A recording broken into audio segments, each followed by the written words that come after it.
This is Time Warner Cable's local edition. I'm Brad Pomerance. Our guest is Jim Clarke, member of the Culver City City Council. And sir, I walk through downtown Culver City, and I happen to know one of the reasons it's built out so well is because the effective use of redevelopment dollars. Correct. Now, redevelopment is gone, better for worse. There are rumblings about bringing back some form of redevelopment or using tax increment in a way to spur economic development. Tell me about a plan that you're aware of. Right. Some folks are talking about an opportunity that they call the California Jobs Act. Okay. And basically, it used the same premise that redevelopment was, using the tax increment financing. That means the additional value of the property once it's developed, that the property tax increases, and that increment is available to be used for other projects.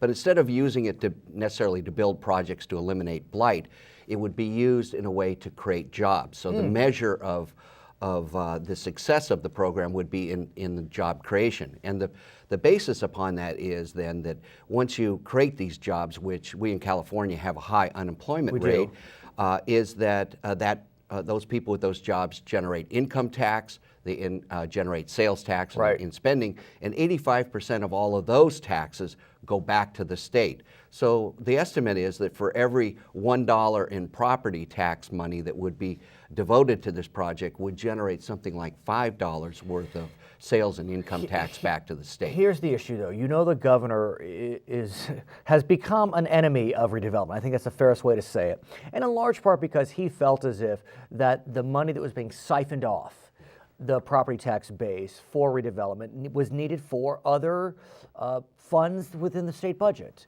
Now that money's going to school districts, for example. So how do you work through that element of this plan where the governor, he says the state needs the money. They don't have the luxury. Well, there's several aspects of that. One, I think that the estimates about how much money they were going to recover from redevelopment are highly inflated above what they're actually seeing. The reason they picked redevelopment, it was easy pickings. It was that or start cutting, healthcare services and other kind of services, which people would have been very upset about. So those are important. And the third factor is the legislature went through this bruising debate about, and there's a lot of new members there, and maybe they haven't been through that. But the older members that are there may say, "Oh, do we want to tackle this on again?" But the reality is that cities are really desperate for being able to find ways to raise money. As it stands today, there really is no tool for cities to lure investment anymore. Exactly. And I know that enterprise zones are now on the chopping block, so it gets even dicier.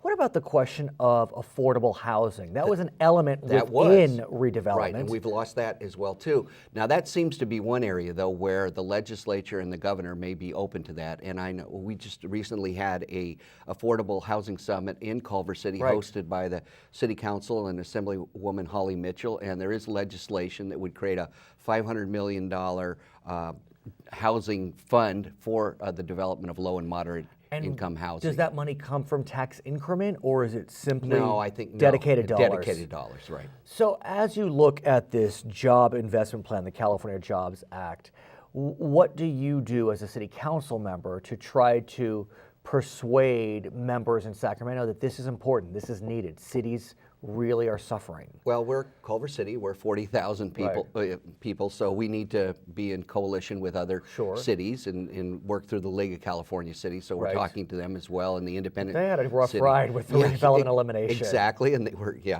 on the wrong side of the lawsuit. But I think they would be supportive of, and then just building support among talking to labor groups, talking to anybody that would benefit from talking to the chamber. Okay, his name is Jim Clarke, member of the Culver City City Council. I'm Brad Pomerance. Thank you for watching Time Warner Cable's Local Edition.